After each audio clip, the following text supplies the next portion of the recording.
আলাপুর জামে মসজিদ সিলেটের বালাগঞ্জ উপজেলার দেওয়ানবাজার ইউনিয়নের চর আলাপুর গ্রামে অবস্থিত।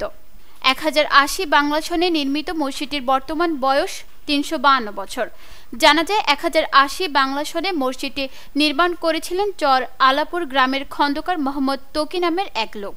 চুনাপাথর দিয়ে তৈরি মসজিদটি এই এলাকায় সবচেয়ে পুরনো মসজিদ বলে জানা গেছে। স্থানীয়ভাবে প্রসিদ্ধ ও প্রচলিত জনশ্রুতি আছে চর আলাপুর জামে মসজিদ গায়েবীভাবে তৈরি হয়েছে, তাই ওই অঞ্চলের লোকজন মসজিদটিকে গায়েবী মসজিদ নামেই চেনেন। তবে মসজিদটি যে গায়েবী তা মানতে নারাজ চর আলাপুর গ্রামের 78 বছর বয়সী খন্দকার মহিউদ্দিন।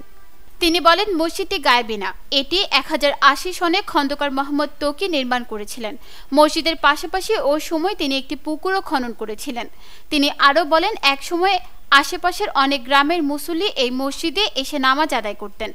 ঈদের দিন আশেপাশের গ্রাম থেকে যারা নামাজ পড়তে আসতেন তারা আমাদের বাড়িতে নাস্তা করে যেতেন। আগেরকার সময়ে মানুষের সংখ্যা কম ছিল, সেই হিসেবে মুসল্লিদের সংখ্যাও ছিল কম। মসজিদের ভেতরে গিয়ে দেখা যায় মূল মসজিদটির আকার খুবই ছোট। নির্মাণকালীন সময়ে 2 কাতার মুসল্লি ধারণ ক্ষমতা রেখে মসজিদটি নির্মাণ করা হয়েছিল। পরবর্তীতে জায়গা সংকুলান না হয় মসজিদটি আরো বড় করা হয়। স্থানীয় লোকজন সহ বালাগঞ্জের দায়িত্বশীল একাধিক লোকজন জানান, চর আলাপুর জামে মসজিদটি এই এলাকার সবচেয়ে পুরনো মসজিদ। নিউজ ডেস্ক, দৈনিক পূর্বকোণ।